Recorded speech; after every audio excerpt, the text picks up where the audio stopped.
A paz do Senhor, povo de Deus. Hoje eu venho com uma palavra forte e séria para a igreja. O pecado da omissão. O crente que vê o pecado diante dos seus olhos, que vê a covardia, a injustiça e não toma uma atitude para defender o indefeso, pode ter certeza, o caminho dele não será o céu. Tiago 4,17. Aquele, pois, que sabe fazer o bem e não o faz, comete pecado. E agora, crente, você sabia disso? O pecado não é apenas fazer o mal, mas também deixar de fazer o bem quando você pode. O crente covarde que se omite está perdido. O crente que vê a injustiça e se cala. Lembra da parábola do bom samaritano? Lucas 10, 30 a 32. O homem estava caído, espancado, precisando de socorro. E quem passou primeiro? O sacerdote, um homem religioso, e cruzou os braços. Depois o levita, que conhecia a palavra, e cruzou os braços. Meu Deus, quantos crentes estão fazendo o mesmo hoje? Veem a injustiça e dizem, isso não me pertence. Mas aquele samaritano, que ninguém dava valor, foi lá e ajudou. Quando você vê alguém sofrendo e não ajuda, você está em pecado. Quando você vê a injustiça e não faz nada, Deus vai cobrar de você. O crente que vê o pecado e não repreende. Olhe para Eli, o sacerdote de Israel.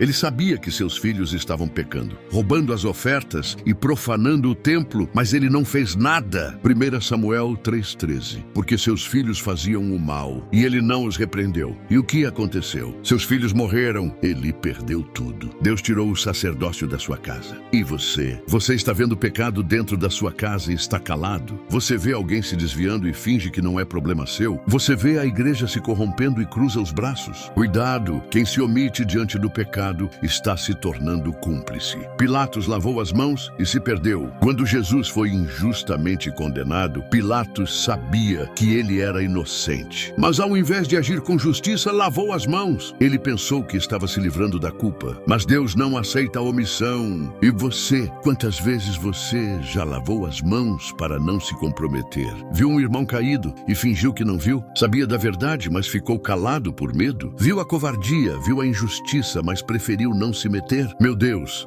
quem se omite está indo para o inferno. Apocalipse 21:8 diz que os covardes, os que se omitem, terão sua parte no lago de fogo. Ezequiel 33:8 e 9 diz que se virmos alguém no erro e não o avisarmos, o sangue dele será cobrado de nós. O crente que se omite, o céu não é para ele. Não seja como o sacerdote e o levita que viram o necessitado e passaram longe. Não seja como Eli, que viu o pecado crescer dentro de sua casa e não fez nada. Não seja como Pilatos, que sabia da verdade, mas lavou as mãos. Seja como Jesus, que não se omitia diante da dor. Deus te chama hoje para agir, para interceder, para lutar contra a injustiça. Se você vê o pecado, denuncie. Se você vê alguém caído, ajude. Se você vê a covardia, defenda o indefeso. Quem recebe essa palavra diz, eu não me omitirei. Deus te abençoe.